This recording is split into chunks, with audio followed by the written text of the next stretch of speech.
Good evening बच्चों। ये class 12 का अध्याय 6 भक्ति और सूफी परंपराएं, इसका हम लोग ऑब्जेक्टिव क्वेश्चन करेंगे। जैसा कि हम लोग 5 चैप्टर ऑलरेडी कर चुके हैं और ये छठा चैप्टर है ना।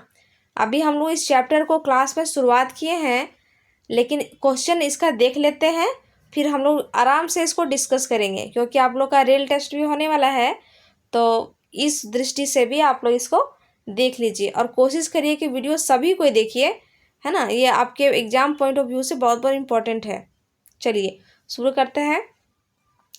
पहला क्वेश्चन है, प्रारंभिक भक्ति आंदोलन की उत्पत्ति कहाँ से हुई? क्लास में आज चर्चा किए थे, आपको पता होना चाहिए आंसर। आंसर क्या होगा? दक्षिण भारत, और फैला था महाराष्ट्र और कर्नाटका में, ये भी बताए थे। दूसरा है, उस भक्ति परंपरा को बताइए जिसने विधवा पुनर्विवाह का समर्थन किया। ये बहुत इंपॉर्टेंट क्वेश्चन है, ये हो जाएगा लिंगायत संप्रदाय। ठीक है। पद्मावत किसकी रचना है? वही पद्मावत, रानी पद्मिनी और अलाउद्दीन खिलजी के बारे में जो हमने कहानी बताई थी उसकी बात हो रही है। ये लिखा था मलिक मोहम्मद जायसी ने, है ना। और पूछेगा क्वेश्चन कि मलिक मोहम्मद जायसी किस सुल्तान के शासनकाल में थे, तो हो जाएगा शेर शाह सूरी। सूर वंश जब चल रहा था तो उनके समकालीन थे ये मलिक मोहम्मद जायसी। इन्होंने लिखा है क्या? पद्मावत। कबीर ने क्या लिखा है? बीजक, है ना। तुलसीदास ने क्या लिखा है? रामचरितमानस। रामचरितमानस किस भाषा में? अवधी में। अमीर खुसरो की बात करें तो आज हमने क्लास में निजामुद्दीन औलिया की चर्चा किया था, है ना। तो निजामुद्दीन औलिया के ये शिष्य थे अमीर खुसरो, और ये इनको भारत में कव्वाली के रचयिता माना जाता है, कव्वाली के। और लैला मजनू जो कहानी है ये भी इन्हीं की है। ठीक है। तो इतनी बातें इस क्वेश्चन से हमें प्राप्त हुई। अगला क्वेश्चन, अमूर्त निराकार ईश्वर की उपासना करने वाले भक्तों को क्या कहते हैं? तो यहाँ पूछा जा रहा है अमूर्त और निराकार, मतलब अमूर्त मतलब क्या? जिसको हम देख नहीं सकते, है ना। निराकार मतलब इसका कोई आकार नहीं है। वैसे ईश्वर की उपासना करने वाले भक्त तो क्या बोलते हैं? तो उनको बोलते हैं क्या? निर्गुण। और हम लोग फिलहाल पूजा किसका करते हैं? सगुण का। सगुण मतलब क्या? हम लोग मूर्ति को देख करके प्रत्यक्ष मूर्ति का पूजा करते हैं, है ना। और लेकिन जो निर्गुण होते हैं वो मूर्ति पे विश्वास नहीं करते, वो यूं ही मानते हैं दिल में कि ईश्वर है, बस उन्हीं की पूजा करते हैं, है ना। मूर्ति की पूजा नहीं करते। अगला क्वेश्चन, प्राचीनतम भक्ति आंदोलन का नेतृत्व किसने किया था? तो ये था अलवार और नैनार ने। गुरु नानक का जन्म कब हुआ था?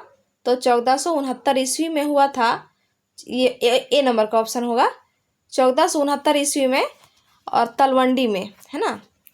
विट्ठल को भगवान के किस अवतार के रूप में जाना जाता है? तो 7 नंबर का क्वेश्चन जो पूछ रहा है, विट्ठल को कौन सा भगवान के रूप में जाना जाता है? तो विष्णु भगवान।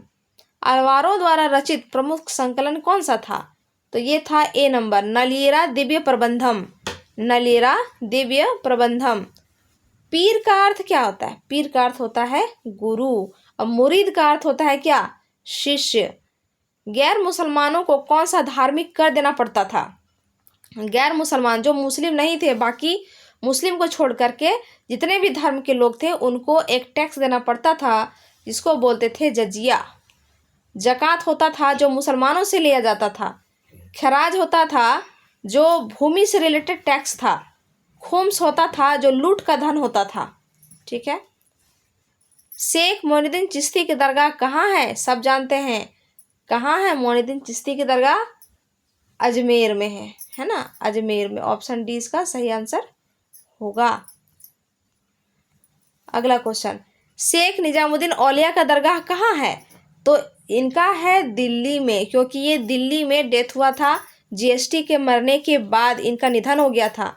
ठीक है। और इनके मरने के 6 महीने के बाद इनके जो शिष्य थे अमीर खुसरो, उनकी भी डेथ हो गई थी, क्योंकि वो अपने गुरु से बहुत प्यार करते थे और इनकी मृत्यु का सदमा वो बर्दाश्त नहीं कर पाए। 13 नंबर का क्वेश्चन देखिए, कबीर के दोहे कहाँ संकलित हैं? तो कबीर के दोहे हैं बीजक में। ठीक है। पद्मावत ऑप्शन बी में लिखा है, रचना किसने की है? तो मलिक मोहम्मद जायसी ने। ठीक है। आसाम में भक्ति आंदोलन का प्रचार प्रसार किसने किया? तो शंकरदेव ने किया। ठीक। मीराबाई का संबंध किस राज्य से था? तो मीराबाई का संबंध था राजस्थान से। राजस्थान की रहने वाली थी मीराबाई का ये इनका जन्म भी वहीं हुआ था। ठीक है। फिर देखते हैं अगले वीडियो में। तब तक के लिए थैंक यू।